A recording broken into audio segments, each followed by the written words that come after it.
Salve, salve, mocosados, nossos ouvintes aqui da Rádio Mocó. Hoje a gente está com uma presença mais que especial aqui. Paulo César Tinga, a grande fera. Eu, como colorado, tenho que rasgar uma seda pro cara que em 2006, 2010 nos ajudou demais aí, né, na conquista da Libertadores. Cara, seja muito bem-vindo aqui a TAPS, primeiramente, né, e ao nosso programa aqui da Rádio Mocó. Obrigado pelo convite, né? Foi um convite, mas eu acabei convidando vocês a entrar aí nessa carona aí. A gente está gravando dentro da van do Tinga, a gente vai falar mais sobre ela aqui para vocês. Foi a única contrapartida, né, Tinga? Vamos fazer a entrevista aqui dentro da minha van. A única exigência, já que a gente montou o estúdiozinho, vamos fazer aqui dentro, né? Aproveitar, né? Tinga, para quem não teve a oportunidade de vir aqui acompanhar hoje a tua palestra aqui em TAPS, tu poderia explicar para os nossos ouvintes o que é a gestão além da planilha? Posso explicar, poderia explicar, tomar um bom tempo explicando de várias formas, né? Mas resumidamente, o Gestão Além da Planilha, quando eu lancei, né, esse título, ele era contraditório a todo momento, né? Daquela época, quando eu lancei em 2016, só se falava em planilha de Excel. E de repente veio um maluco aí, do nada, falando além da planilha. E hoje as pessoas entenderam que além da planilha é o dono de tudo, o protagonista de tudo, que é o ser humano, né? Então, o que eu falo dentro do meu conteúdo é sobre quem é o verdadeiro protagonista desse mundo, né? A tecnologia está aí, os meios estão aí, mas o grande protagonista é o ser humano, né? Então eu falo de transformação, de coragem, falo da única mágica que eu acredito, né? Que é a mágica que é do trabalho. Foi a única vez que eu vi uma pessoa sair para trabalhar com uma sacola vazia e voltar com duas cheias, foi quando a minha mãe disse que ia trabalhar. Então, ali eu entendi que era a única mágica que poderia transformar a minha vida. Então, o Gestão Além da Planilha é isso, é onde eu falo sobre transformação, que eu vivi tanto quando me tornei um atleta de futebol e principalmente após os 37 anos, né? Eu já estou com 44 anos, mas estou vivendo há 7 anos coisas que eu nunca imaginei viver. Então isso só foi possível porque eu acreditei que é o ser humano que é o grande protagonista. Porque se eu fosse olhar as circunstâncias e o tanto de mudanças que está tendo, né, a nível de tecnologia, talvez, né, como foi em algum tempo, tinha me assustado e parado. Então, o Gestão da Planilha é falar sobre transformação, coragem, empreendedorismo, iniciativa. Qual é a importância de levar essa palestra para tantos lugares? A gente estava conversando aqui antes, tu comentou com a gente que tu estava para cima e para baixo aqui no estado, né? Quanto isso te gratifica, assim, nesse sentido de estar levando para mais gente possível no estado inteiro? Bom, primeiro eu jogava 2 vezes por semana, né? E achava muita coisa, né? Sim. Hoje eu faço 3, 4, 5, já cheguei em semana de fazer 6 palestras em 7 dias.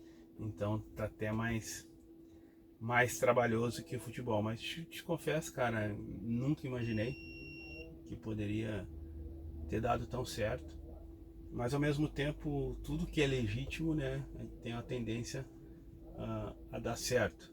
Então, quando eu falo de transformação, de empreendedorismo, de trabalho, de legado, eu não estou só falando, né, as pessoas estão vendo. O que nós estamos vivendo aqui dentro não deixa de ser um empreendedorismo, né? O que mais tem é van aí rodando, né? Quantas vans você vê que é um estúdio, que é um escritório? Aqui eu já fiz reunião, né? Fiz uma reunião com a áudio aqui dentro. Tem um estúdio, tem minha adega, tem café, tem micro-ondas. Tu sair para fora da van aqui tem uma série de QR Code que leva para dentro de uma plataforma de tecnologia. Então, tudo que eu falo de empreender, eu vivo. Então isso faz com que as pessoas queiram escutar, porque as pessoas estão vendo o quanto de coisa a gente está envolvido, o quanto de criatividade a gente está envolvido e principalmente trabalhando. Pode ter a tecnologia que for, a criatividade que for, se não tiver trabalho, tem alguma coisa errada. Toda vez que eu vejo alguém dizendo que está ganhando com alguma coisa e não tem trabalho, eu fico muito atento, porque não deve ser uma coisa muito boa quando você ganha alguma coisa que não tem trabalho. Já são 7 anos de aposentadoria do futebol, então. 7 anos. E depois desses 7 anos tu já tá com muitos projetos, né? Tem podcast, tem a van, tem a palestra. que mais que tá aprontando aí, cara, que podia falar pros nossos ouvintes aí? É uma metamorfose aí, né? Eu não digo podcast que eu sou um cara muito... Eu não tenho, né, um podcast. Eu tenho um bate-papo. Que é o TingaCast, né? Hoje o que nós estamos vivendo aqui é um círculo de gratidão, né? Todas as pessoas que vão sentar nesse banco que está sentando aí, ou vão sentar aqui me entrevistando, como é o teu caso, ou vão sentar pessoas que eu vou bater papo, porque são pessoas que participaram desse círculo de gratidão, que me ajudaram de alguma forma, com uma palavra, com um abraço, com um incentivo, ou que eu lhe ajudei de alguma forma. Então hoje, o que é a minha vida como no setor, né, como empresário? Eu tenho agência de turismo, eu tenho marca de roupa, né, com lojas, né, que é Território Sagrado. Eu sou investidor em parques temáticos em Gramado, né? Sou um dos investidores do Parque da Mônica, do Termas de Gramado e do Hotel Chocoland, né? Vai ser o primeiro hotel temático de chocolate no Brasil. Em Porto Alegre tem uma República Estudante também, e fora os projetos sociais, tem um ônibus dentro da Restinga que a gente serve 150 almoços por dia para moradores de rua, nunca deixando o lado social. Nós abrimos agora uma escolinha de futebol também, né, social, onde as crianças vão, treino, depois do treino sempre tem um lanche, nada com foco na performance, sim na educação através do esporte. Então esse é um pouco do que eu estou vivendo, e além disso também tenho a minha imagem linkada a algumas marcas, né, faço propaganda para grandes marcas do estado, né, garoto propaganda daqui, da Montebello, da Espaço Luz, energia solar e assim outras coisas que a gente está fazendo. Então, sinceramente, eu tô jogando em mais posições que eu joguei no futebol. Bastante, né? Mais do que goleiro, lateral, zagueiro, todos juntos, né? Tu tem comentado muito, eu te acompanho no Instagram, às vezes você fala sobre trabalho voluntário, né? A importância que as pessoas têm com esse tipo de trabalho, que tu tem também, né? A gente estava comentando para você que a gente tem uma rádio que está vinculada a uma associação cultural, a gente enfrenta desafios, né? Tipo, no sentido de angariar gente para nos ajudar, às vezes, a fazer um determinado tipo de ação. Compra de material, às vezes, é muito caro, né? Como a gente lida muito com jornalismo, questão de câmera, de equipamento de som, né? E eu queria saber da tua visão, assim, quais são os desafios hoje do trabalho voluntário? É difícil de angariar pessoas? Qual é o maior desafio, assim, hoje, na tua visão? Olha, não seria verdadeiro se eu falasse que para mim fazer trabalho voluntário é difícil. Para mim tem sido muito fácil fazer, porque lógico tem uma facilidade por ser uma pessoa pública, as pessoas estão conseguindo acompanhar o que a gente está fazendo. A primeira coisa que a gente tem que entender que só é possível fazer parte social se as pessoas vão bem nas suas vidas, né? Se o empresário vai bem no seu negócio. Eu só acredito num social evoluindo e evolutivo à medida que eu acredito no empreendedorismo, porque é natural do ser humano. Se eu não estou bem resolvido dentro da minha empresa, dentro do meu trabalho, não tem como eu ajudar o outro, né? Então, todos os lugares, países que eu conheci, onde o social é evolutivo, países que incentivam a economia, que incentivam o empreendedorismo. Eu sempre costumo dizer, quando eu estava lá na Restinga, que eu não tinha virado jogador ainda, eu não conseguia ajudar ninguém. Eu não tinha nem um pau para dar num gato, eu não tinha nem R$1 para mim, como é que eu vou ajudar alguém? Eu só conseguia ajudar alguém quando eu consegui ganhar. Então, à medida que enquanto a gente não mudar a nossa cabeça como, né, incentivando, né, as pessoas a crescerem, quanto mais eu cresço, mais pessoas crescem comigo. Se eu tinha um caminhão, eu compro o segundo caminhão, eu não vou dirigir 2 caminhões, alguém vai ter que dirigir o segundo e alguém vai crescer junto, e assim vai. Então, nós ficamos décadas, né, culpando o empresário, né? E é muito louco, porque a gente incentiva desde pequeno, as pessoas estudam ou vai para uma profissão como a minha, que foi pro futebol, mas normalmente a gente cresce, estuda, se forma, tem o teu negócio, né, para ter teu negócio, ganhar dinheiro. Aí quando tu faz quando tu começa a ganhar dinheiro, tu é culpado, tu é capitalista. Então não faz sentido a gente passar todo esse processo se quando eu chegar lá eu sou culpado. Então eu acho que quanto mais as pessoas ganham, quanto mais elas ganham com trabalho legítimo, legal, mais elas começam a ver que depende de pessoas. Todo mundo que eu conheci até hoje que é bem sucedido precisou de muita gente. E quando tu precisa de muita gente, naturalmente tu é grato por muita gente, então tu faz para muita gente. Então quanto mais coisas eu tenho, mais pessoas cresceram comigo. Sinceramente eu não conseguiria enumerar o tanto de gente que eu consegui de alguma forma ajudar a estudar, a crescer, a empreender. Então para mim se torna muito simples e fácil trazer pessoas para o lado para ajudar, porque eles sabem que eu tenho isso como mentalidade. Então nós no país, enquanto a gente achar que o empresário ele é um vilão,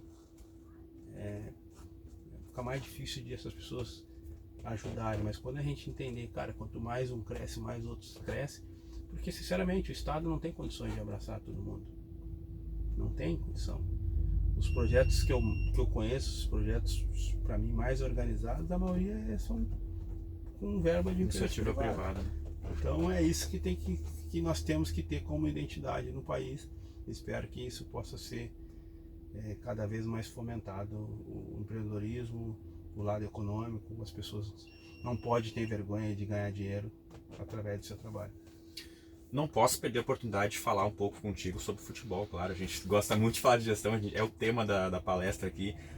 Mas assim, o Paulo Roberto Falcão, só retomando um pouco com a tua vida, assim, ele tem uma frase muito emblemática, que até foi retomada agora pelo D'Alessandro na aposentadoria, que é aquela que o jogador de futebol morre duas vezes. Quando ele deixa de jogar futebol e quando ele realmente morre, né?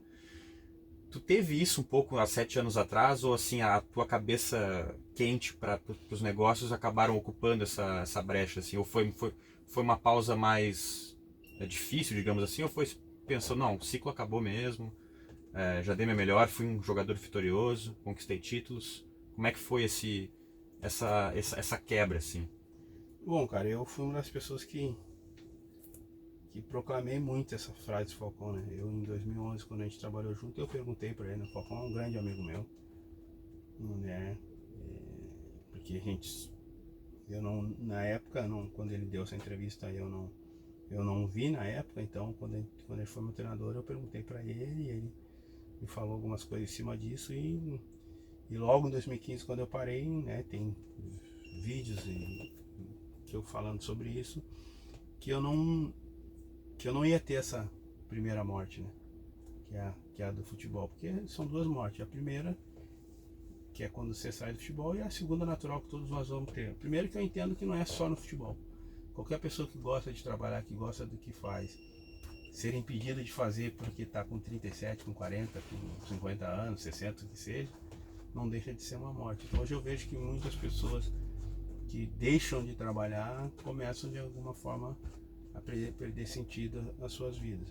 E eu prometi para mim que eu não teria essa primeira morte, e realmente eu não tive, né? Logo já migrei, eu tinha acabado de um ano antes de me aposentar, de iniciar a nossa agência de turismo, né? Junto com a minha família, com a minha esposa, com o meu cunhado, e ali eu já entrei de cabeça, comecei a bater nos clientes, visitar, e ir para o mundo corporativo, e mergulhei no ramo do empreendedorismo. Então eu não tive essa primeira morte, né?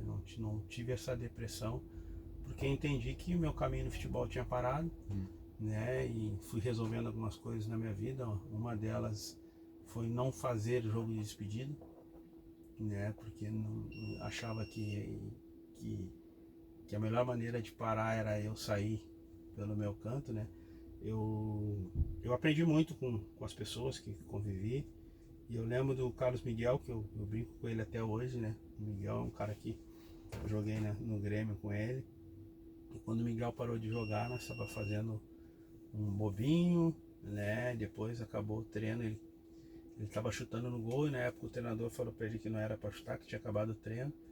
E ele queria só ficar chutando naquela brincadeira de jogar na baliza. E ele estava meio chateado já com o que estava acontecendo no final da carreira dele. Ele só tinha 33 anos. Eu lembro de ele, o treinador mandou ele parar de chutar a bola ali, aí ele passou no meio do campo, meio brabo, assim, mas ele sempre foi um cara muito tranquilo, e falou assim, ó, larguei. E aquilo me assustou porque eu achei que ele tava falando, larguei o treino. E a gente teve a convocação pro jogo à noite, e 10h30 ele não apareceu. E ele era meu parceiro de quarto, eu liguei pra ele, pro Rafa, que era amigo dele, o celular dele não tá pegando, liguei pro amigo dele. E ele tá aqui comigo, ele tinha uma quadra de grama sintética, sempre tinha um pagodinho lá, e ele atendeu o telefone, falei, Miguel, tá faltando tudo aqui na concentração. E ele falou pra mim, pô irmão, falei que eu larguei. E aquilo me assustou, falei, bom, achei que tinha largado o treino, cara, não uma bola. E ele nunca mais apareceu. E eu, desde aquela vez eu falei, Miguel, o dia que eu parar de jogar, eu vou parar igual tu. Um dia eu vou embora pra casa e não vou aparecer mais, quando eu sentir que eu não estiver mais contribuindo. E foi quase isso, mas lógico que eu estava machucado, vim para Porto Alegre. Um dia liguei lá pro presidente Cruzeiro e falei, presidente, eu não vou mais. Quando eu for eu vou só para resolver. E assim saí, então não fiz festa, nada, que também me ajudou a fazer uma transição. Então a lesão me ajudou, né? Os 5 meses que eu fiquei parado quando eu fraturei a perna, me ajudou para mim fazer uma saída do futebol um pouco mais tranquila. Semana de Copa do Mundo agora, uma pergunta para ti. O Tite é um bom gestor? Tu tá confiante com essa seleção aí nessa Copa do Mundo? Isso não ele ser um bom gestor não quer dizer que vai ganhar a Copa por isso, né? Mas sem dúvida, para mim, de todos que eu trabalhei, olha que eu trabalhei com grandes treinadores, né? Trabalhei com o Klopp, trabalhei com o Fernando Santos, que é o atual treinador da seleção de Portugal. Não, vai começar O Tite sem dúvida foi o melhor treinador que eu trabalhei. Valeu, galera! Valeu, Tinga! Isso aí, pessoal. Paulo César Tinga aqui. Agora, fiquem atentos na nossa programação, hein? Tamo junto, um abraço.